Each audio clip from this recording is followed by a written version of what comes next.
to the Force Always. My name is Diz, aka David Zammit. Let's get on with the show, with the news, the views, the reviews, and interviews coming from straight in my car. I'm in transition at the moment, but don't worry. I'm going to give it to you live and direct. So today is a special edition Supergirl review coming up. I'm about to go and see it. Before that, I'll give you some Star Wars news, and then after that, along with the review, I'll give you some interview questions. But the only news that's making at the moment is Starfighter, the movie for Star Wars, coming out in 2027. A rumor hardcore circulating that we're going to get some sort of trailer in D23 in August. Or a big reveal.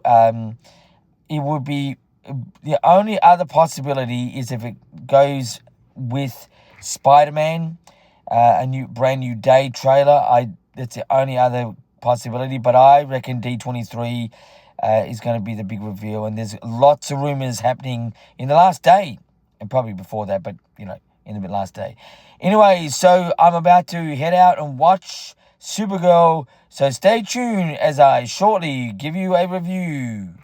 We're almost there. I've chosen to go to Como Cinemas. That's a Palace brand independent cinema, and we're almost there. Woo! Let's go and see it. Okay, now I've seen it. Let's get home or to the car and give you a full review. Welcome. Now this is the review for Supergirl. Just seen it? Okay, straight off the bat, it was a bit of an up and down sort of thought of what to actually give it. But I'm going to go 7.9 out of 10. It was a very good film. Very good film. The whole story was really well structured. The 2 points that loses out on is the after credit scene. There is none. You wait around, you sort of expect something to be there.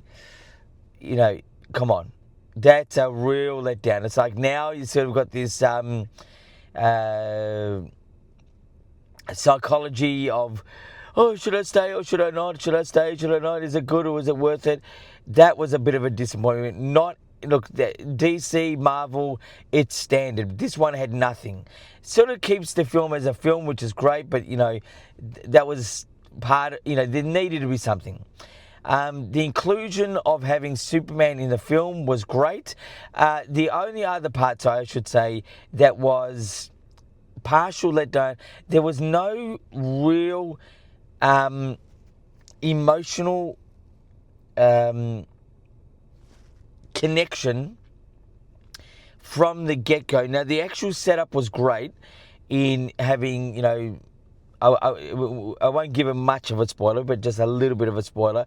There's a bit of death happening with one of the girls, because there's Supergirl and her friend, or the friend that keeps attaching herself to her to help her get whatever it is.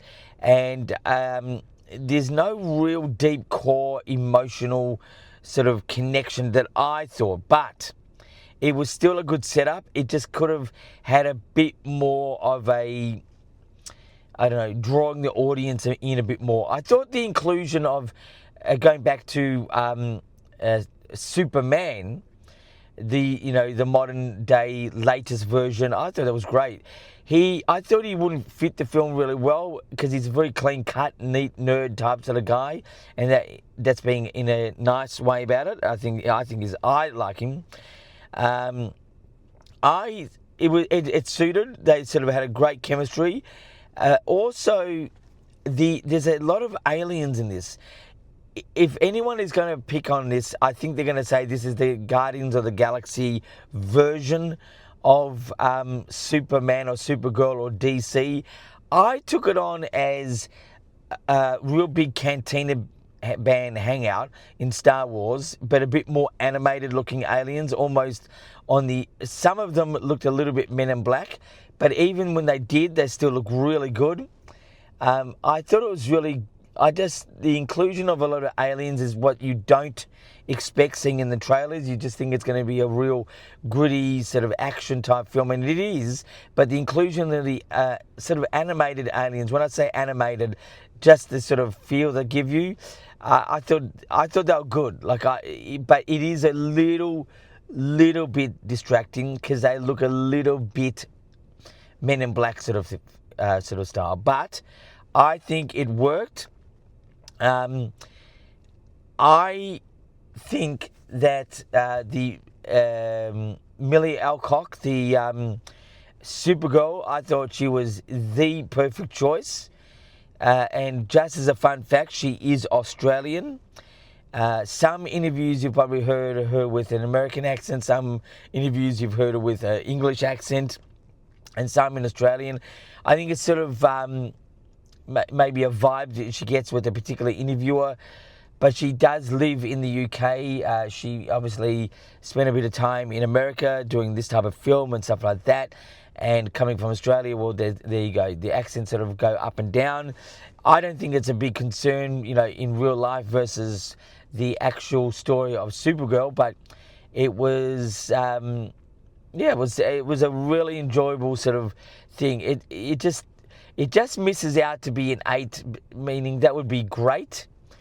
I just thought it was very good. It was a very good film. It's probably of the last 3 or 4 films the most satisfying and sort of true to what the trailers sort of tell you, but you just don't get the inclusion of the aliens that you see in this film. For me, it's a whole lot of fun. Anyway, so that is the review. And there was I went to a particular cinema that doesn't do the popcorn container or drink sort of things. It's a real sort of trendy type cinema. I went there because it was the earlier session. Any later, I would have been in trouble, sleep-wise. But anyway, that's the review, 7.9 out of 10. Now I'm just going to get in quick interview in my interview section, which is my last comments on my last video. So if you have any comments, questions or anything, especially more about Star Wars, because it's a Star Wars channel, The Force Always, please send them in. Now, first we've got Michael from Werribee South. Firm favourite, not that I choose him to be favourite, he loves it. He just loves coming in. Anyway, so his first question is, Lobo's presence. Jason Momoa's Lobo has been called a massive scene stealer, but some critics argue he feels shoehorned into the plot. Did his inclusion enhance the cosmic fun, or did it distract from Kara's personal journey? I think he was great. He was absolutely great. He was probably the most seamless. I like when an actor is sort of recognisable, but then chooses to sort of look unrecognisable to a degree. And you would have to sort of think, who is that guy? But he was really good. He just really, it was a very natural sort of a style of character for him. I think that's from what I understand, from what I've seen on the big screen and interviews and stuff like that. So I think it wasn't a distraction. I think Millie Alcock playing Supergirl was really a standout for her character. And even the other girl, which I don't know the name, oh my goodness. But anyway, so the next question and the final question, there was only 2 questions this time around.